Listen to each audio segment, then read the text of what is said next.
m'a promis les succès et la richesse qui viendront au futur. À chaque fois je galère, la souffrance de rappeur. On m'appelle hiver dans ces terres de l'éternel. On m'insulte dans la rue, on m'inculte dans la rue. Le Duver, le Rimer, au quinoa de Paris. Et bien voilà, c'est dans le cadre de cette émission Art et Métier que nous sommes bien sûr descendus sur terrain pour essayer de vous préparer bien sûr cette émission en bonne et due forme. Ici, dans ce cadre, nous allons bien sûr nous entretenir avec le président d'une association, bien sûr qui regorge beaucoup de jeunes venant de partout de la ville de Kinshasa et même d'ailleurs. Et dans le cadre de cette émission Art et Métier, nous sommes en train de vous présenter bien sûr les valeurs culturelles de la République démocratique du Congo. Botala Makambuba jeune Oyo Basalaka, regardez bien sûr les artisans et artistes que nous avons ici en République démocratique du Congo. Misalanini Basalaka, je vous rassure d'ailleurs que là où bien sûr nous tenons ici, c'est bien sûr les œuvres de ces artistes-là. Vous pensez peut-être que c'est un endroit un peu plus différent, mais je vous rassure que c'est bien sûr à Kinshasa, dans bien sûr le quartier Binza, précisément dans la commune de Ngalema, où est cette grande association qui a commencé depuis longtemps. Bien sûr, sur ces fauteuils, nous sommes assis. Ce sont les œuvres des artistes, bien sûr, de cette association ici. Nous allons parler en long et en large au travers de cette émission pour vous montrer ces réalisations. Parce que vous qui êtes à l'étranger, vous pensez peut-être que la RDC est en train de reculer. Mais non, nous vous assurons que, bien sûr, la RDC va de l'avant. Et très rapidement, je veux directement m'entretenir avec le président de la dite association. Très rapidement pour vous donner des éclaircissements sur le dossier. Bonjour, président. Bonjour, monsieur le journaliste.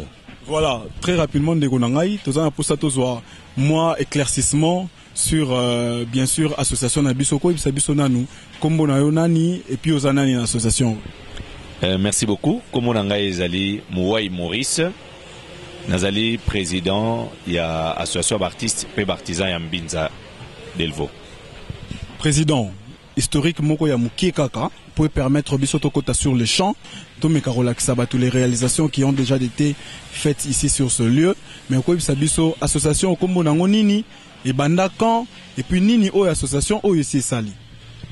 Merci beaucoup monsieur le journaliste. Association Nabiso est bandi depuis longtemps.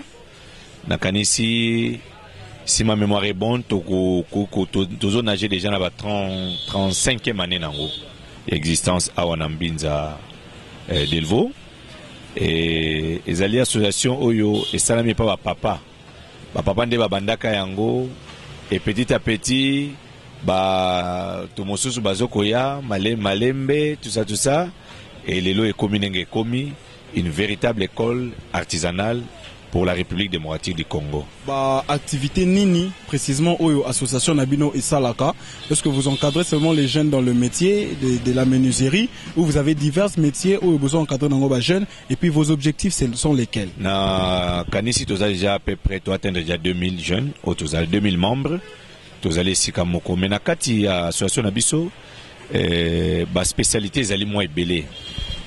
En général, il y a menuiserie. Mais menuiserie est un peu profonde, c'est-à-dire tous les bandeko baza spécialiste ya menuiserie basala en bois plein, basala ba garde-robe, basala ba coiffeuse, basala ko sala ba buffet, basala ko sala ba manger, tout ça, basala manger bien sûr. Mais tous à peine bandeko musu ba menuisier mais bien ba menuisier garnisseur. Donc on basala ko sala ba fauteuil au bomonia kitoko nyos na site nabso artisanal Mbinza météo garnisseur bazali tozali pe na ba ébéniste bazali bandeko ba edaka biso pour na ko décorer bois o remonter eloko na yo obengi ndeko aye uniquement pour na ko décorer ko dessiner yango donc c'est bazali ébéniste bazali ébénisterie mais appela ba menuisier ba yebi mbala mo aza menuisier pas ébéniste bazali et tozali pe lisusu na Bavanier, nasi bozali kuna bomoni ba fauteuil kitoko zo sala na kekele singazamba babengi kekele et na ngati bavanier nde ba conquérir ville na biso ba restaurant kitoko na ville na biso na commune Gombe au mone tondi kaka na ba œuvre na biso bana Mbinza bavanier ba sala yango toza sous na loko babengi menuiserie métallique donc toza na bangwawa bato basali fer moso ay ko tia singa nde bimisi koyo et l'autre menuiserie métallique bimisi ko kekele sangani na biloko wana. Donc voilà un peu quoi d'autre. Tozana ba couturier et lelo ba koma penza ba spécialiste na garniture. Donc ba ça ba kiti tozana bango. Na ba formation to na Kadisek ba isi biso ke na ba mama malewa au moins so komi na suka kuna au moins na pavillon mo bato pesa bango au moins mosala za makasi mingi tango to ko sala et senga pe na moi midi luka mo eloko akolia nde yango to kena kuna tozana moi je pense 11 restaurants na biso et to kena ko se ressourcer et pa na bango et tozali pe na bato ba bengi ba caracasseur. Donc ata modèle yango wuti na Océanie ya wa to pandi yango tozana bato baza ba spécialiste ya ko reproduire caracasse za na katwa à reproduire yango. Donc ba métissage donc partenariat makasi za la kat na biso. Donc avantage ya sito yo ezali oko ya no menuisier simple mais ndenge zo mona ba ninga musu ba osala ba œuvre yo sala kate okoki lokolo vandi na bango okope koyokola ba œuvre. Donc moto ayaki menuisier simple akobima lelo so akende Angola akende so wapi akobima menuisier ébéniste akobima menuisier garnisseur akobima menuisier vannier. Donc voilà le que ça là vraiment que ba menuisier ya site na biso bazala na moi ba spécialisation et belé na kati ya ba bongo na bango. Donc voilà bon pour na wetali ba projet ngo tuningai to lança na numbela pa ba konzamboka omunizo zo yamba ba mindele belé awo to yamba ba mindele ba paya ndenge na ndenge ba africain bazo itala ba pays Afrique bazo ya bazo kamwa pe batuna biso question. Vous organisez comment? Est-ce que l'État a soutenir Bino? En tout cas, jusque-là, Tokomi Mikanda peut toujours connaître que tout le matin comme Mikanda pas bakonzi va soutenir Biso. Pambate au monde là nous réinsertion les alliés. Il y a ba jeunes. Au monde, dans le bara toujours des locaux vraiment il est intéressant à moi mingi vraiment. Oui, ba jeunes bazoko yawa, surtout les jeunes désœuvrés. Donc, awa batuazo ko la musala gratuitement mon frère. Ota musa micro na yo, o mona ba misusi ba yebi, mais nana futi ata ba droit à mettre na ete. Mais tant pas za ko ya wana, et pas yazo ko aider biso na wazo penser mabaya petit à petit pour dans beta pas zo ke malé yo mettre wazali awa, waza mettre ne fallait ça. D'abord première chose. Donc na midi, faut passer le rolia. Bon, le rwanda o bandeko na biso ba chinois bazo salate na domaine wana ya construction bandeko na biso ba chinois to landi bato bazo loba ke sozo sala na bango na midi bango ba ke kolia ba congolais bandeko na biso batikali wana ko kembara na musala mais vous le faites quand même. Nous trouvons que c'est des actes de bonne foi. Merci beaucoup nenge yo yebi yango tozo pas ba chinois te ba indien bazali tozo kitika ba meuble na manda ko ba indien au mona cuisinier indien a roulé bloc à la midi. Donc ba condition moko moi ba pa wana bazo sala biso za malamu mais biso zolobi wana etali biso te ba konzamboka nde baza na domaine wana biso toza koloba ke il faut que les gouvernements nous viennent en aide à soutenir biso parce que des fois na cause n'était pas dans na 13 petits chaque jour il faut balia mon frère ça facilité toute une famille mais oui aux hommes période monte mon aki l'état et là ki biso na cadre il y a réinsertion, il y a démobilisé, il y a des soldats. Bazali les militaires, grand menuisier, parce que mariage. Parce que tous organisé, na moi cotisation mike tous mais et sous quitter ba difficulté c'est bel état net biloko to tanango. Ba intempérie, ba mbula kanga kotisa oh l'état goye ko tongela biso site oh. Tous a déjà na maquette musée Laurent Désiré Sala en Afrique du Sud, nga que quartier où ils appellent quartier artisanal monene. Mais que son âme repose en paix, a tiki biso trop vite, mais toujours c'est dans la bakonzi. Et loko oyo, soke na Burkina Faso, ezali. Soke na Mikila Poto. D'ailleurs, biloko mingi ezosa mana awa na Kinshasa parce que c'est ngeli boye baete Congo eza beni. Toza na sens mususu ezali awa bois, on a monde entier ezate. Mabayo to sala ngo babenga ngo iroko. Mais soko tanga na dictionnaire babi meilleur bois de meuble, meilleur bois dictionnaire mundele muta sali yango.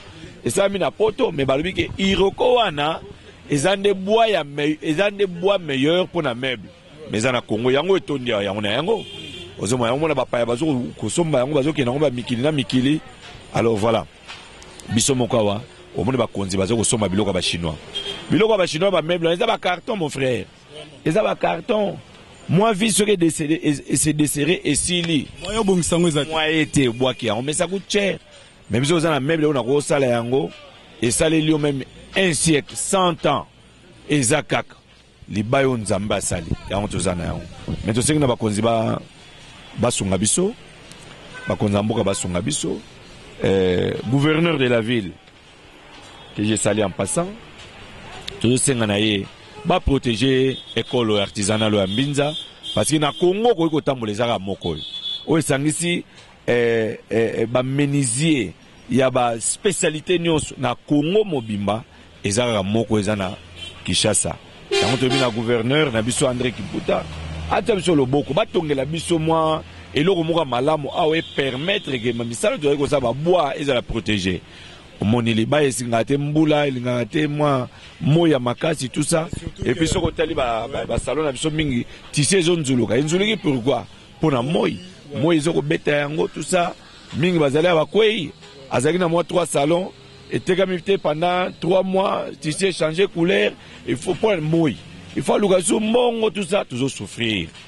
mais sur le gouvernement na obzo ça la République démocratique du Congo et que ba jeune na mbinza soko tali pelo malamu kuluna ezate ah batu bayaka tika voiture nego lala muta kubuka porte voiture na yo azate donc ozale mondela musala ba mi pesa ba jeune na mbinza ba mi pesa na misala ezaka mbinza te tozomona bandeko musu bazo uta bandal bazo uta selembao bazo uta monga fula bazo uta ezaka bandeko musu uta ka kingasani papa zoro azakuna ayaka na train chaque 4 heures aya wa do vina ya somi lo pango na tout ça kaka na musala de bane bazotanga bakomuna université kaka na musala donc na tuna ngemo comme sous na sexe na bien que na quartier no yo bayeba yo abia bayeba nga kulite donc parce que toute sa vie Alexandre. Voilà, il y a ici une très grande préoccupation aussi. Toyo kindengeni ozako senga na gouvernement.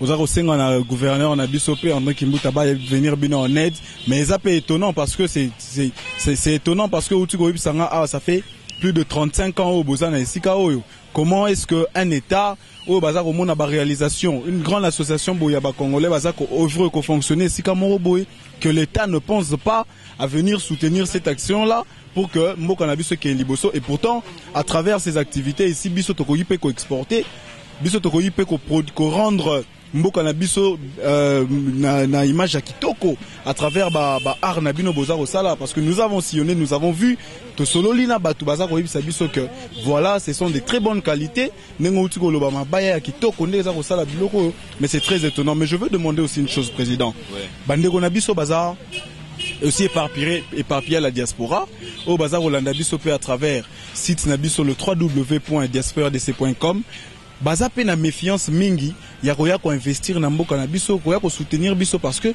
baza ko kanisa que na mboka na biso le Congolais ne fournit pas d'efforts pour le développement insécurité maramobele mais avec ces grandes réalisations nous pensons que bakoyi ko sala bino confiance mais qu'est-ce que cette association ici des artisans et des artistes et qu'on senga na bandeko na biso ba congolais baza éparpillés dans le monde parce que ba koyi peut prêter biso main forte vous avez beaucoup de manques vous avez des difficultés belé mais ces frères là qui sont éparpillés dans le monde ont des petites possibilités baza repesa ngo na ba musiciens ba yemba bango ba nzembo basala ba n'importe quoi qu'est-ce que vous pouvez leur demander et veille nini bino bokoyi ko senga na bango. Merci beaucoup, question tuningeza vraiment très très pertinente. Ils ont volé moi belé nanga olo baboye pour la République démocratique du Congo tous avons victime il y a complot international pour la pays nabiso omoni toujours saluer avènement à Joseph Kabila Kabange parce que toujours mona azali ko promouvoir batu donc cela veut dire azo senga yemo d'abord la jeune azo senga penda na bana mboko bazana mikila poto tout ça ba ya ba investir et baobaye et si bakomi awa batali bamoni minaki no baza à l'aise to moni batu mingi vraiment baye ba investir mais et c'est ngeli boye mboka ngopesa na guerre umeli batu bele bakufi il fallait d'abord ba sateller na voler wana ba mengana ko sia lokola guerre esili biso beto bango comprendre depuis 2001 zoki bokonzi akuta ka guerre na guerre donc si ko to comprendre que guerre ngo esili nde sikoyo nde tozotala misala total la mokonso ka kanza biso awa ekolo ndeni akoyi kosala po atongela biso place oyo mais il y a déjà des pas qui est déjà avancé parce que tout à l'heure niveau primature tout le monde vient que primature a commis les bisous donc on a évité mais mais pour la bande yo bazana na diaspora ngana ko senga na bango ba raisonner lokola Néhémie a raisonné Néhémie pe na Bible Néhémie azaki pe na diaspora na Babylone mazaki na souci ya mboka na Israël azaki na souci et suka na Bible zo baki asala ke fort azongaka et puis asali ke ba reconstruire temple à Jérusalem ezaki anéanti na guerre makambo belé et lelo état wana Israël est très très fort ezali ko exister donc bato na diaspora et sengeli ba yebake bamboko bakei eza bamboka na bango te ba famille na bango ba racine na bango no sezaka na awa na Congo. Donc moi je pense na monaki ministère moko ba créé que par Joseph Kabila Kabange que je salue en passant alobaki que za ministère moko pona ba diaspora. Donc moi je pense que c'est de la politique ba kutana na ba ministre wana ba discuter de façon que ba ya ba mingi ba komi na mbongo ebele na moni ko muto modike mbakoma na mbongo ebele na États-Unis d'Amérique basé ebele ça regretter tika na makambo po banda ya tonga hôpital là ba accord à malamu te il y a des Congolais aussi qui se découragent par rapport à leurs investissements. Bon de ce que je sache muto modike mbe ba soutenaki ba pesa ki mabele ofele a tonga hôpital na soma mabele wana te et mutasala ngopeka Joseph Kabila et je pense aussi que Nazam politicien, ça ne m'intéresse même pas. Mais je pense que na yoka pe lisolo ke famille na ine bambo bangote bangoli ali yango bablo mwana ngwana na kokota kuna te. Na ndako bango tonga kota ipene kuna mais c'est que nous encourageons à nos frères qui sont à l'étranger et que ezamboka na bango. Bayi oui, baya baya bambassade des akuna ba pesa ba proposition neni bakoya ko soutenir biso. Ba nemi yango bango na yolo bate ba nemi bango wana. Baya neti biso ba machine de ça nous avons machine mo archaïque hein mais le quoi les associations bakoy ko ya ko soutenir biso hein bakoy ko tinda pe ko doter biso na ba mama so bazo linga pe mboka na bango parce que ozo kima ozo ganga na libanda c'est bien bon combattant ah non wana za ba théâtre wana za ba faire moko toujours c'est pas nangote parce que débat il faut la boye contradictoire oye au soumettre problème na yo mingi bazaki kuna na moni bakomi ba député na komona Zakari bangolo ba mingi na moni même na ngondo na ye alobi so akena parlement ke ko beta soki ndenge nini mais toujours c'est la Zakari to pesi mbote yango yo mbinza oyebi toujours c'est la bozo ba décision kitoko pona bo voter ba loi bien pona na mo Serge Kayembe azaki na poto azongi bazo ba décision kitoko mais je salue Serge Kayembe na mona ki mikoleleki wa asali ONG na ye pour nous soutenir mamebele c'est bon ba initiative ezebele na poto bobomba boyawa awa tuzatala mamebele boya na ngwawa to discuter na bino to ba ndenge nini yako sala Joseph Kabila pesi coup d'envoi mutu na mutu yaka tonga sala société no mutu ko tonga so ezate démocratie benje koti to mona ba député bazokanga bango to mona ba député ba komokanga bango oh ntango wana ba bloc wana eta musu ezalaki te mais coup de chapeau na bakonza mboka. Donc je pense que tout le monde quand même moi changement makasi na mboka na biso biso pe côté na biso artiste je c'est là vraiment que ba promouvoir biso ba soutenir biso au moni Congo eza munene mais ces journalistes ngeli biso loko musu Congo eza munene mais tout le monde bande biso ba uta Lubumbashi ba so ba fauteuil pa na biso ba kanyango et côté na ba vieux kei mais gouverneur de la ville akoki ko signer ba accord na gouverneur ya Chaba de façon que bazwa biso bateka biso bene bateka ba jouer hein tokozwa des menuisiers des bénistes ba transfert des bénistes tokepe to former ça ka mboka na biso hein tokeba yambi biso pas gouverneur ya Chaba ba yambi biso gouverneur Bandundu ba yambi biso pas gouverneur ya province orientale ba yambi biso pas gouverneur ba Congo ya Katanga tout ça de façon que to meka ko mema o connaissance to zanango na arrière pays et bon mona ke mboka na biso ko rayonner parce que toi na bazamba minene mabaye za kutu donc za donc nous pensons que ceux qui bakonzi bako attirer attention na biso na bois o to za nango oyo c'est que ba libaye za primo na poto to ka soko za na ba meuble o ya boye ya ba bois o ça coûte cher et je même pas devise donc moi je pense que bakonzi mboka nazali président nazo même 2000 jeunes awa botia biso maboko bo approcher biso bo pesa biso beto ke na ba formation tout ça ben a besoin de ba formation tala ba chinois ba chinois ba yawa pour mon chinois na veste za rapasi hein ba artisan kaka lelo to comme na ba la malam pour na chinois ba meuble bazo lula na ba ville wana ba ngutu bazana boite chinois mtasali mais za ba artisan baza ba collègue na biso ozomona bazo tala ba construction monsieur ezali awa hein ba maçon ba artisan bazo beta ba vraiment kitoko mais ba konzinde bâti attention à bango vers biso bana mboka. L'artisanat a été toujours le socle du développement des nations. Ceux qui ba siminer que chinois comprennent que ba simbi batamisa maboko tala le Chine pesi fierté à monde. Donc so ba simbi biso toza capable ya ko renverser situation économique à pays nabiso. Eh bien voilà, comme vous avez entendu, c'était le président de l'association des artistes et artisans des Binza, une association qui a bien sûr commencé depuis 35 ans passés, a sorti ici des grands artistes, des grands artisans, et j'espère que éparpillés d'ailleurs partout dans le monde aussi, si vous allez en Angola, vous allez retrouver les artistes congolais, à Brazzaville, à Pointe-Noire, et en Ouganda, à Kampala, partout, vous allez retrouver que cette association a produit des artistes et puis a vendu l'image de Congo. C'est d'ailleurs l'objectif de cette émission Art et Métier, pour vous permettre de voir tout ce qui se passe en République démocratique du Congo, les valeurs, les qualités, les artistes qui sont là. Et j'espère que c'était dans cet intérêt-là que nous voulons vous présenter cette émission. Rapidement, je veux demander au président de nous donner vraiment un tout dernier mot, parce que Tozo comme vraiment n'a entretien à Bissau. Merci, Ndekonanga journaliste. Vraiment, bozana métier na minuto bien un métier noble. Il faut vous vulgariser l'information oyo. Tant musu ba konzi bazana tante à partir ya ba émission oyo ya ba jeune, ya métier et ko réveiller ba konzi na biso. Parce que lelo mingo ba kenda poto to mona ba ya kana ba voiture. Mutakena poto mona suka na ngayeka na voiture, mais kende ta la place ba saka voiture mona ka ba artisan. Batamisa maboka mbasaka ba voiture. Bana poto ba ila biso ka ba voiture. Ba artisan basala ka. Alors moi je pense que ba konzi mboka ne toto lo bawana ba tchapso maboko ba considérer biso toza très utile. Bande kwa diaspora babanga te baya banemi na bino banemi. Et si vous allez, je vous salue. Boya ebele mboka na bino musabi moko esukula kelongite ko finga baneza solution te.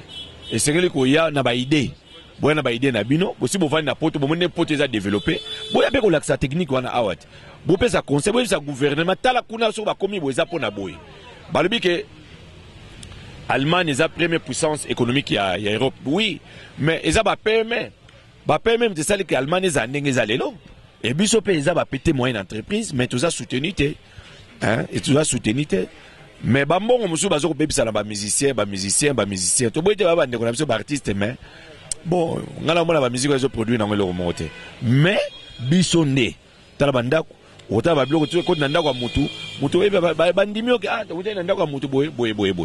Donc moi je pense que bandeko diaspora boya ensemble boya na ba idée na bino oboza nango boya zabe ba konza mboka tout appelle na ministère ya diaspora bo discuter boya ba nento ko sala poto to mone ko mboka na biso za déjà wa tozo bundaka to e potote tozo ka keo boye mais ba tubi ba ko saka bino oh kuna nzala journaliste moninga za bonne santé quand même na zala ngai na kana mboka kaka madeso yango pe ute origine yango ezaka ba Amérique wana donc zomona donc ndenge zali wana to sengi vraiment to sengi penza na bandeko na biso baza mikila poto boya na mayele na bino soki vraiment bolinga mboka oyo Congo mboka na bino boya ezamala bozoya bozozonga tozo sa échange des idées et bokoyi ko contribuer pe ke ba autorité ba pe ko memara pe biso ne ba joueur tozo ke ne pe otala na technologie ba ninga lo nezo zanga to kende boye et lobi lobi omona kaka mboka na biso et ko telema et ko rayonner surtout que nous sommes au cœur de l'Afrique. Voilà, eh bien merci beaucoup président pour cette belle intervention. Et alors nous allons bien sûr vous laisser suivre le propos de tout le monde, vous laisser vivre ce qui se passe en réalité sur ce lieu. Comme ça, juste après, nous allons nous retrouver pour bien sûr clore cette émission. Merci. Alors, Ndekoyo, Okoïb Sabiso rapidement. Kombo Nayo Izanani. Kombo Langa Papicho. Papi Choyo Zanania.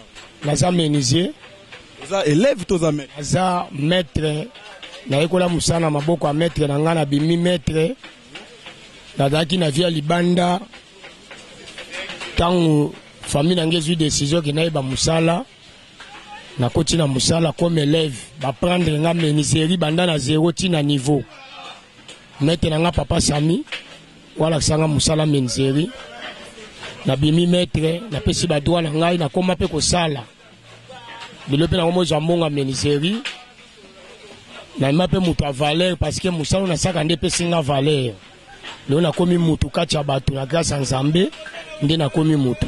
Mais yebisa biso non yo niveau d'étude na yo vraiment ezani. En tout cas na Congo toza na niveau d'étude na bato yo o batangi kotanga lebi enyo bakaka teke faut que na ba université silisa. Nga na tangi na nga mingi te mais je grâce ya koyekola musala maboko yango sali ke na koma mutu. Pona ba université ba campus wana koma ta kuna te. Nana ndeko nana mutu mo ibinga na campus kuna te. Dans les lots tokolo ba ke musala oyo ya menuiserie et réinsérer dans la société au komi mutu oza pe au servir pour mboka. En tout cas musala maboko ndemte sali ona koma bien. Na koma pe muta valeur. Eza batu misuba kota bandaka ba ministre te, bandaka ba généraux te, bandaka ba colonel te, bandaka ba constable te. Mais ngai na musala oyo na kota na chambre ya ministre nazo monter pe loko na kepe ko kanga pe loko na tsepe na ndako ya ministre pa pesinga valeur. Musala menuiserie pratiquement au sala ba art ninia. Na sala ba garde-robe, ba kita dressage, ba bife ozomona oyo, ba glacière, ba garde-robe, ba porte chaussures, à manger tout consomme na sala. Avant yo okoma awa bando sani liboso. Ngai na notanga ma chiki ta on père dae. Des arts côté maman la tika chiki, a mettre zo ba katenga yawa. Si na koma mutuma boy, même moral. Est-ce que yo dans la famille? Na la famille. Vous en moi si na ban. Ana moi si na futa na $40. Ozo akara ba possibilité na musala o. Ozo akara possibilité na musala o. Ko eloko ni ozo senga pour que bato baza kotala ope libanda. Eloko ni ezo pesa bino pasi pona kosala musala bien. Donc c'est ça le matériel garage. Matériel machine et ça là va conduire bazar votre machine pour faciliter pour la rapidité à mon boulot pour ça vraiment bien ma propre ma finition bien. Moi donc c'est pas conduire ngwana. On est aux aboyés lobby na classe simbagité faute de difficultés les lots se retrouver dans les métiers donc makamuzo tambola bien ozo respecter mibe kwa mboka ezo kende bien. Je suis tout bien pour la musala ngao. Na foutre la palais na buka ilfanto na ngana mwasi na ngana bana ngaba ndeko na msusu msusu merci beli moi quelque chose mon sera belle avec moi quelque chose ça lui bien webi ndeko na omo kwa zolanda osiko na Ukraine comme on a Pirus bunga osengeni tout ça na soutien kazi amon wakabala ba wera bakababora bangwana ba pesa ba mwenzi bo pesa mwenzi a se retrouver na vie comme tibango suko baka bendi mtu mowe o jibe o kofi o fali mais ba pesa benga mwenzi na chablo na marché na comme patron. Voilà eloro tokomi na suka okobisa biso rapidement eloro nini oyo ozosenga pour que bato basalela bino kasika matériel machine ya pour faciliter son boulot la rapidité et ça sera bien. Voilà toya kokutana mbala sima masanga bo pesa mo délicat lo momuke abina bazali wa masanga bazali wana bana pala wa uta bakune ba selembo meto 4 bangwa vraiment bakune ba selembo to 4 bangwa si ba yibulo comme aussi mo sando na mo kansa ba comme ngeni ba sebela ba sema ba bela bon eloko to senga na bandeko na biso bazana libanda mboka eloko to senga bango ba soutenir biso na matériel eloko zo boma biso eza matériel ya kosala les até net na site na biso normalement net to za bo fallait to za na machine oya biso moko ba matériel biso moko to sala biloko biso moko mais net to za bo matériel kosala les até to zo déployer ata net ndeko azo penser na maboko mais nzoko net fallait ba machine ezala ba pare ezali ke muta konyoka manenga zo nyoka manenga na maboko te ngo to senga na bandeko na biso za libanda basunga biso bayela biso ba machine oyo ezali kosunga biso pona kosala pona kofaciliter biso ekozala pe très bien.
Oui, on a bien auparavant. Bon, ça fait déjà 4 ans que nous avons. 4 ans, est-ce que vous savez que Banda Oza a évolution Moussala ou Iso Kenenen? Bon, évolution Moussala qui est bien. Pour nous, Banda qui est mais nous avons monté biloko. Nous sommes déjà commencé à comment déjà mettre. Oh, yo siko place au Tozali, les associations, les entreprises, les sociétés, tous les années. Bon, les sociétés, mais les associations des artisans pour tous les espaces, tous les maîtres belés, ils ont ensemblé, ils ont menuisier, chacun a la télé naïe, mon Dieu ça la nani. Donc mutuna mutukoto yo azana domaine naïe. Bon, mutamta la télé naïe mais tous les menuisier bois plein, menuisier garnisseur, béniste, non soit. Mais bato belé bazolanda biso libanda ya mboka atana mboka na biso balobi ba congolais baza ba négligent congolais lingara musala te tout ça yo repesa ba jeune ni conseil o bazana balabala bazoyeba te que musala o peso très important pour na ba congolais. Bon muto azolo baké musala eza bien te pour musala eza bien pour yo mo faut na volonté ya musala zala na volonté ya musala pour musala ezali pour esunga yo pour na ponga za buna zaki mukie na banekia na eko yekola mais siko na komosala déjà ezali kama volonté ba mi pesa na musala pour toi na mito mo ba position ba famille eza mo pauvre ko luka na force na yo moko pe oyeboye oyekoli musala o ko se débrouiller nango. Mais biloro boté kara awa biloro bosala awa est-ce que peuple congolais mobimba consommera yango ba article nini précisément boté kaka esika. Bon awa to teka presque ba meuble nyonso ndako. Nous avons des meubles téléviseurs, des lits, tout est garde-robe. Mais ce que nous avons un peu embrouillé par Dubaï. Et comme je viens de vous dire, comme vous venez de suivre, fidèles téléspectateurs, c'est bien sûr dans ce cadre que nous vous avons présenté cette très belle émission pour vous montrer la culture de la République démocratique du Congo à travers ces œuvres que nous avons conçues, que nous formons ces artistes et artisans. Et bien sûr, nous pensons que vous n'allez pas être insensible à ces appels, à tout ce que la République démocratique du Congo est en train de former pour que la visibilité de ce grand pays soit remarquable partout dans le monde, à l'étranger. Vous avez vu les efforts fournis par nos frères congolais, cette association qui a même permis la réinsertion des jeunes Congolais dans la société, eux qui étaient hier des enfants désœuvrés, hier des enfants non crédibles à la société, mais finalement aujourd'hui, vous voyez comment est-ce que ils ont commencé à faire le nécessaire pour bien sûr les réinsérer dans la société. Et tout ça ko senga bino bandeko na biso nyonso boza kolanda biso à travers site na biso le www.diaspora-rdc. Bino batuboza rolanda biso à l'étranger, bino batuboza rolanda biso awa. J'espère que toza rosenga bino apporter la main forte que vous pouvez à la République démocratique du Congo pour que te permettre l'évolution de toutes choses. Et j'espère que vous qui avez bien sûr été satisfait, vous allez dire merci à celui qui était à la réalisation de cette émission. Lui, on l'appelle Hugues. Merci beaucoup à toi. Il était bien sûr en train d'œuvrer avec la complicité de Abel et puis de Arnold. Bien sûr, je remercie l'assistance de Yves Diboko qui m'a assisté bien sûr pour la réalisation de cette émission. Merci à la prise de comment on appelle encore le montage, voilà. Merci pour le montage vidéo. Il y avait Yannick Mande aussi. Merci au directeur technique de Diaspora ADC, celui qu'on appelle Dieu merci, Dieu, voilà, celui aussi qui est en train de réaliser pour nous la coordination de Diaspora ADC, Papa Luzolo. Merci beaucoup à toi aussi le cordon, Papa Bunga Bunga Pierre, merci beaucoup. Vous qui nous suivez à travers ce site, le www.diasporadc.com, nous vous remercions. Restez en ligne parce que nous allons vous proposer des diverses émissions pour la visibilité de notre pays, la RDC, le grand pays, le Congo.